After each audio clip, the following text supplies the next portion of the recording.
Con su venia, señor presidente, compañeras diputadas y diputados, México no se mueve en la dirección correcta.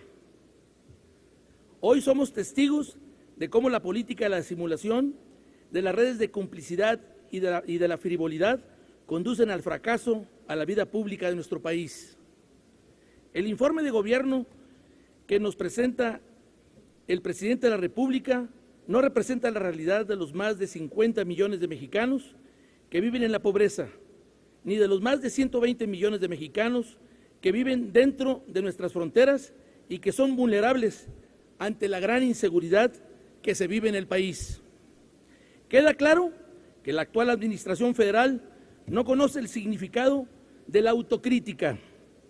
Nos quieren engañar con un discurso trillado en donde no cabe la voz, las exigencias y los anhelos de los ciudadanos. Hoy tenemos que ser conscientes que México atraviesa por una grave crisis de confianza y legitimidad de sus instituciones, producto de una fallida visión de la política interior y de la fallida visión del papel del Estado.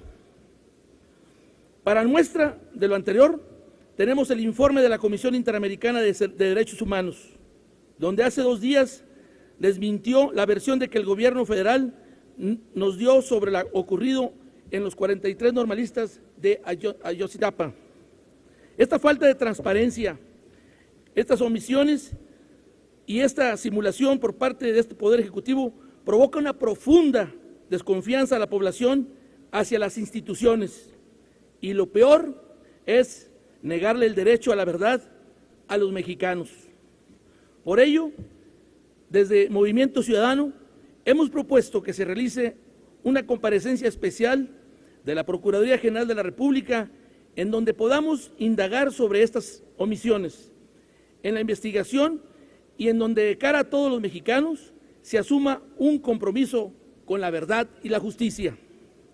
La falta de transparencia, certidumbre y veracidad en el lamentable caso de Ayotzinapa muestra la debilidad institucional del Estado mexicano y su falta de compromiso con la dignidad e integridad de los mexicanos.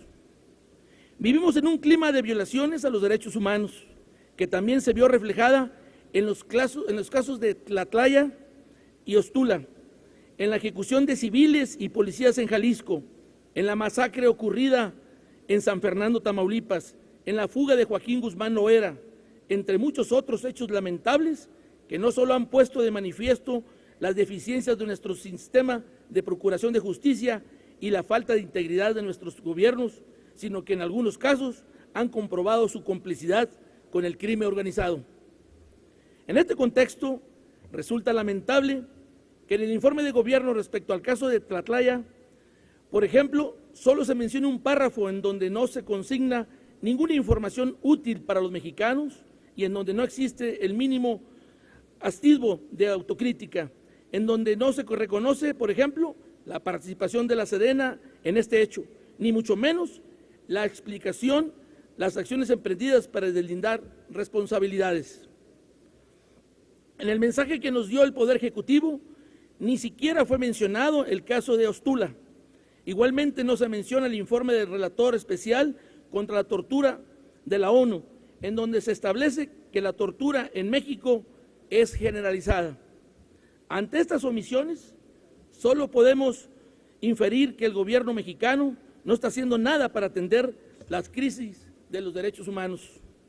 Tampoco podemos dejar de mencionar que el Estado mexicano ha fracasado el objetivo de proteger la libertad de expresión de periodistas y activistas de la información, que hoy en este sector se ven amenazada por los poderes fácticos y en ocasiones por poderes institucionales que no aceptan la crítica ni el pensamiento libre.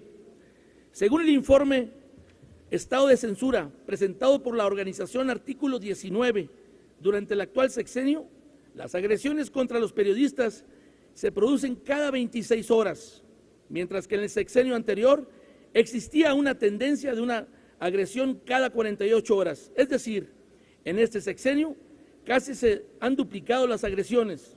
A lo anterior, debemos de sumar que el 59% de los casos de agresiones contra periodistas provienen de los propios aparatos de gobierno. Tenemos que entender que el problema de la inseguridad, la desconfianza y la indignación tiene su raíz en la impunidad. Es indispensable que nuestras autoridades se quiten la venda de los ojos y comiencen a aplicar de manera efectiva el Estado de Derecho. Nada ni nadie por encima de la ley, señor presidente, ni usted ni nosotros. Por ello, hoy hacemos nuevamente un llamado al gobierno mexicano para que asuma una posición autocrítica y reflexiva, que vea de frente a los ciudadanos y acepte sus errores, que asuma el compromiso de replantear su modelo de país y todos estemos dispuestos a regresarle el rumbo correcto a México. Hasta hoy no hemos visto voluntad política para lograrlo, pero en Movimiento Ciudadano seguiremos insistiendo para que no perdamos la oportunidad de replantear el rumbo de nuestro país. Hagamos una suma de esfuerzos y corregir lo que está fallando para que podamos mover a México hacia el rumbo correcto. Muchas gracias.